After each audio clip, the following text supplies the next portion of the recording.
कृष्णा कृष्णा हरे हरे, हरे राम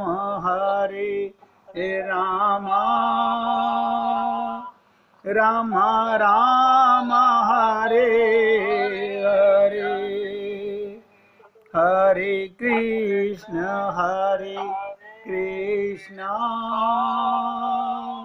कृष्णा कृष्णा हरे हरे, हरे राम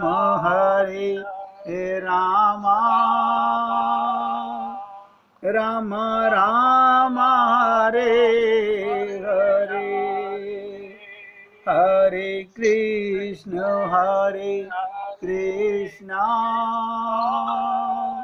कृष्णा कृष्णा हरे हरे, हरे राम राम राम हरे हरे। अब देखो कसौटी बता रहा हूं, सब काम करो, ममता मत करो, आसक्त मत हो, मोह मत करो, भगवान का परिवार मान के उनकी सेवा करो और भगवान से प्रेम करो। गुस्सा क्यों आता है, क्रोध क्यों आता है, आपके मन की क्यों हो? अब घर में 10 मेंबर हैं, सब तुम्हारे मन की करें? तुम्हारा फर्ज बनता है कि मैं सत्संग सुनता हूं, मुझे गुस्सा नहीं करना, मुझे क्रोध नहीं आना, मैं भगवान के निमित्त केवल सेवा कर रहा हूं, इनसे मेरा, सब नोट करो, इनसे मेरा कोई अपनापन नहीं है, कोई अपनापन नहीं। बस क्या अपनापन है, ये भी भगवान की संतान है, मैं भी भगवान की संतान हूं, बस ये संबंध है। सारे रिश्ते नाते सब झूठे हैं। कितनी बार सुनोगे कि झूठा है संसार, धोखा खाएगा, कर ले हरि से प्यार वरना पछताएगा। देखो, बुद्धिमान पुरुष वर्षा आदि के द्वारा होने वाले अन्न आदि, पृथ्वी से उत्पन्न होने वाले स्वर्ण आदि, अकस्मात प्राप्त होने वाले धन आदि तथा सब प्रकार के धन भगवान के ही दिए हुए हैं, ऐसा समझकर प्रारब्ध के अनुसार उनका उपभोग करता हुआ संचय ना करे, अपने लिए संचय ना करे, उन्हें पूर्वोक्त साधु सेवा और कर्मों में लगा दे। मनुष्य का अधिकार केवल उतने ही धन पर है जितने से उसकी भूख मिट जाए। इससे अधिक संपत्ति को जो अपनी मानता है वो चोर, उसे दंड मिलना चाहिए।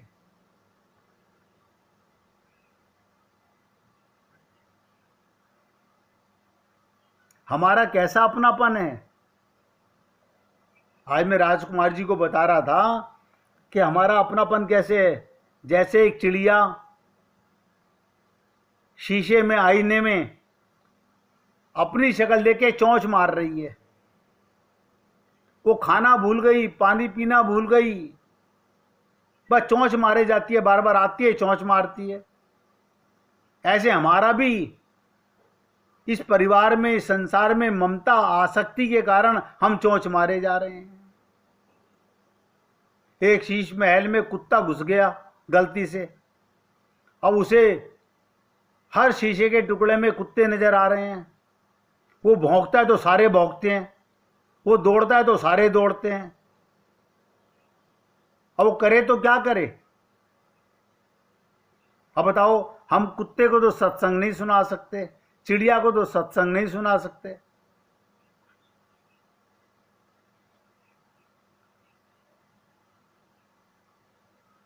अब देखो, किसी गृहस्थ ने, किसी परिवार ने आपको नहीं पकड़ रखा। बड़ी विचित्र बात बताने जा रहा हूं, सब ध्यान से सुनना। तुम्हें किसी ने नहीं पकड़ रखा, सब झूठे हैं एक नंबर के। मुझे ये मजबूरी, मेरी ये मजबूरी, किसी ने तुम्हें नहीं पकड़ रखा। एक तोता रोज एक रस्सी पर बैठता था, आपका वो तो सारे पक्षी बैठते हैं, सारे पक्षी बैठते हैं। एक दिन उस रस्सी के अंदर किसी ने एक पतला सा लकड़ी का पाइप डाल दिया। उसने कहा यहां तोता आके बैठता है, अब देखता हूं क्या करेगा ये। अब तोता आकर के उसी रस्सी पर उसी जगह उस पाइप पर बैठा। अब पाइप था गोल, घूम गया। अब जैसे ही घूमा वो तोता लटक गया मगर छोड़ नहीं रहा। और क्या कह रहा है, मुझे रस्सी ने पकड़ रखा है। अब आप बताओ मेरे को, पकड़ उसने रखा है,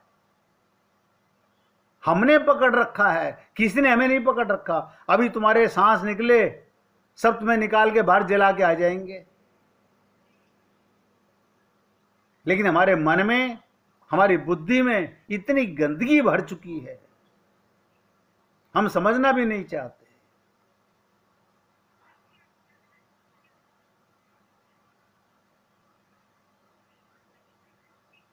अब आप सोचिएगा, आप अपने परिवार के मेंबरों को अपना समझते हैं। ये जानवर, ये पेड़, ये पक्षी, ये आपके बहन भाई नहीं है। आप आत्मा हो, ये भी आत्मा है। बताइए उनमें और आपके बेटों में क्या अंतर है?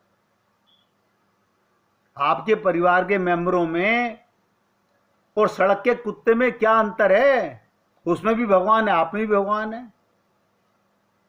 और गोपी बनना चाहते हैं, जित देखूं तित श्याममयी है। अगर कोई कुत्ता तुम पे भोग भी रहा है, उसमें भी भगवान को देखो। गृहस्थ मनुष्यों को भी धर्म, अर्थ और काम के लिए बहुत कष्ट नहीं उठाना चाहिए, बल्कि देश काल और प्रारब्ध के अनुसार जो कुछ मिल जाए उसी से संतोष करना चाहिए। अपनी समस्त भोग सामग्रियों को, ध्यान से सुनो, अपनी समस्त भोग सामग्रियों को कुत्ते, पतित और चांडाल सब प्राणियों को यथा योग्य बांटकर अपने काम में लाना चाहिए।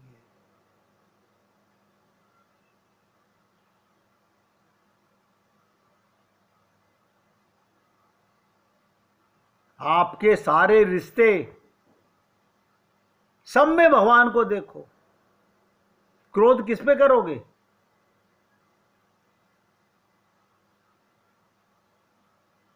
यदि अपने को अधिकार आदि यज्ञ के लिए आवश्यक सब वस्तुएं प्राप्त हों तो बड़े बड़े यज्ञ, अग्निहोत्र आदि के द्वारा भगवान की आराधना करनी चाहिए। वैसे तो समस्त यज्ञों के भोक्ता भगवान हैं, परंतु ब्राह्मणों के मुख से अर्पित किए हुए इस देवता को, उस देवता को, ब्राह्मण, देवता, मनुष्य आदि सभी प्राणियों में यथा योग्य लीला करो। मत सोचो इन बातों को, लेकिन हम मानते नहीं। जब तक हमारे मन में ये अज्ञानता भरी रहेगी, आप क्या समझते हो हमारा कल्याण हो जाएगा? हमारा कल्याण हो जाएगा? कोई व्रत, कोई उपवास, कोई परिक्रमा, कोई पूजा काम नहीं आने वाली। अभी देखो सब गाते हैं, त्वमेव माता से पिता त्वमेव, त्वमेव बंधु से सखा त्वमेव। बताओ, तू ही मेरी माता, तू ही मेरा पिता, तू ही मेरे बंधु, तू ही सखा, तू ही विद्या, तू ही धन और तू ही सब कुछ है। मानते कौन है? फिर बोलने का लाभ क्या है? ये तो रट्टू तोते हो गए ना। जैसे तोता राम राम राम राम बोल रहा है, ऐसे आप बोल रहे हो।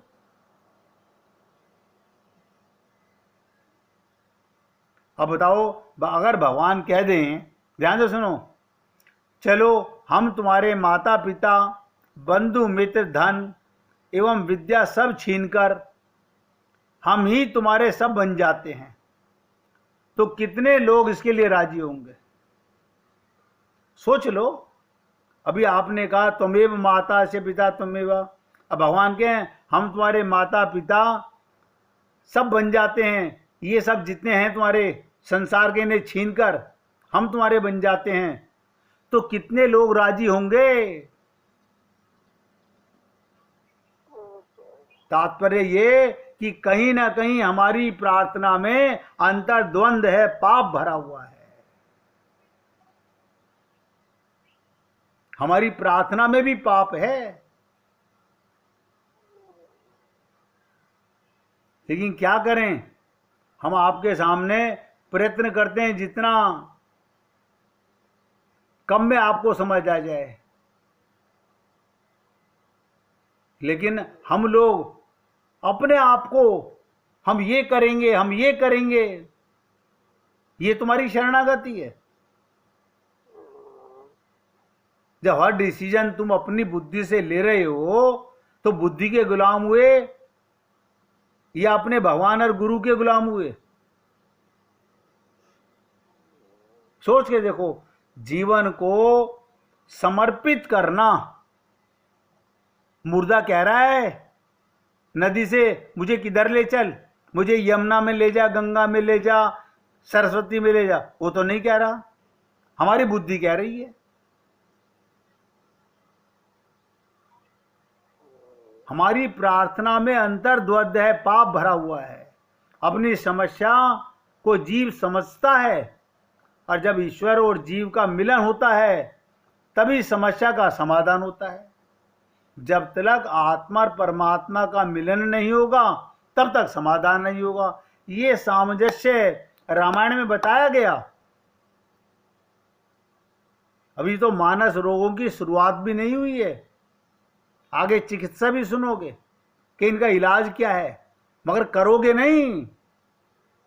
क्यों? शरीर का इलाज जरूर करेंगे, मन के रोगों का इलाज कोई नहीं करना चाहता। अब मैं बता रहा हूं, सुन लो। राम कृपा नासहि सब रोगा, जो ही भांति बने संजोगा। इसका अभिप्राय व्यक्ति का प्रयत्न, उसकी तीव्र आकांक्षा, भगवान की कृपा और दोनों का जब सामंजस्य है तब समस्या का समाधान होता है। इन दोनों में अगर एक की भी कमी रह जाए, तुम्हारी शरणागति की कमी रही, कल्याण नहीं होगा। व्यक्ति के जीवन में अगर केवल भगवान की कृपा कहने की वृत्ति आ जाए तो उसमें तमोगुण, आलस्य, निष्क्रियता की वृत्ति भी आ जाएगी। और अगर उसमें केवल पुरुषार्थ की वृत्ति आ जाए तो उसके अंतःकरण में अभिमान की वृत्ति आ जाएगी। तो निष्क्रियता और अभिमान से बचने के लिए पुरुषार्थ व्यक्ति के तमोगुण को दूर करे और भगवान की कृपा उसके अभिमान को नाश करे। इस तरह जीवन के सामंजस्य को बैठाना चाहिए। लेकिन हम तो अपनी बुद्धि से चलते हैं, क्या करें? अब देखो कितनी बुद्धि हमारे पास में। अब मैं बताने जा रहा हूं आपको, आप अपनी बुद्धि लगाना और सोचना। भगवान राम विभीषण से पूछ रहे हैं कि विभीषण बताओ, राम विभीषण से पूछ रहे हैं रावण कैसे मरेगा। बड़ी विचित्र बात हो गई। लोग तो इस बात का बड़ा मजाक उड़ाते हैं कि आगे पीछे की बात एक दूसरे की कटनी नहीं चाहिए। इस दृष्टि से तो तुलसीदास जी ने विभीषण के द्वारा वही उत्तर दिलवाया चाहिए था जो त्रिजटा ने सीता जी को दिया था। पर बड़ी अद्भुत बात है, जो उत्तर त्रिजटा ने सीता जी को दिया वही विभीषण के भगवान राम को दे रहा है। उन्होंने एक नहीं कहा कि आप रावण के हृदय पर प्रहार करेंगे तब रावण की मृत्यु होगी, बल्कि उन्होंने एक नई बात कही। इसका अभिप्राय क्या? मानो तुलसीदास जी बताना चाहते हैं त्रिजटा का सत्य भी सत्य है और विभीषण का सत्य भी सत्य है। इन सब में कोई न कोई संबंध है। इनमें से किस केंद्र के माध्यम से हम रावण की मृत्यु को मुख्यता देते हैं? हमारा अभिमान कैसे मरे, हमारा काम क्रोध लोभ कैसे मरे, इसका निर्णय हम स्वयं अपनी साधना पद्धति से करें।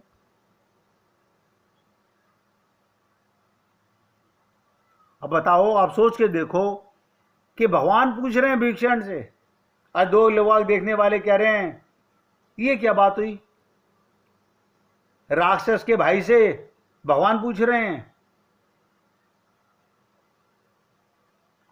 भगवान राम भीषण से पूछते हैं बताओ रावण कैसे मरेगा।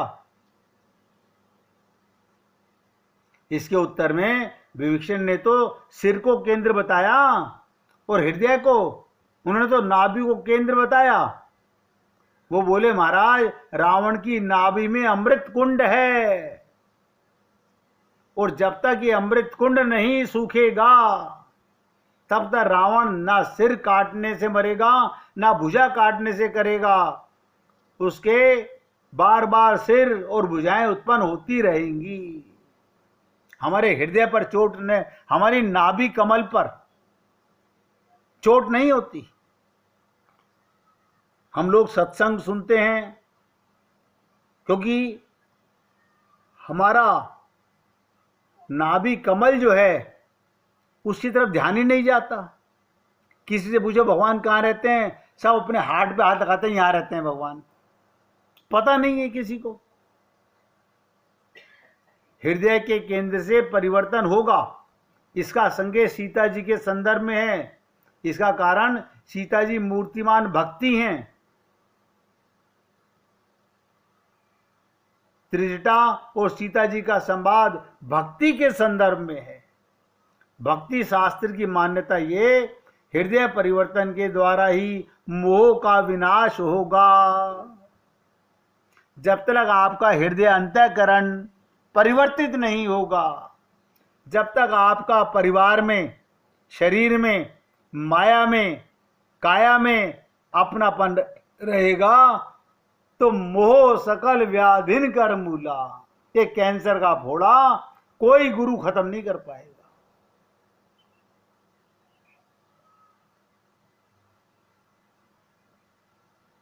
हृदय परिवर्तन यानी अब तक मेरे हृदय में मेरा मेरा मेरा मेरा, अब तेरा तेरा तेरा तेरा। बताओ, मैं किसी को निकालने की बात कर रहा हूं कि मम्मी को निकालो या पापा को निकालो या बेटे को निकालो या बेटी को निकालो। फिर बता रहा हूं, नोट कर लो, जो तुम्हारे हृदय में है उसे अपना मत मानो, भगवान का मान लो। कहां रहते हो? भगवान के मकान में। किन के बच्चों के साथ रहते हो? भगवान के बच्चों के साथ। पति में कौन? भगवान। पत्नी में कौन? भगवान। आपकी काम करने वाली में भगवान। और घर में नहीं, घर के बाहर कुत्ते बिल्ली गधे सब में भगवान। हृदय में परिवर्तन हो गया। लेकिन हम तो संकीर्ण हैं, नहीं नहीं ये मेरा घर है, ये रजिस्ट्री मेरे नाम है। वो कमाल की चीज है। मरने के बाद रजिस्ट्री जाएगी, यमराज पूछेगा दिखाओ अपनी रजिस्ट्री कहां है, तुम बता पाओगे? अज्ञानता मारना नहीं चाहते, अब भगवान को पाना चाहते हैं।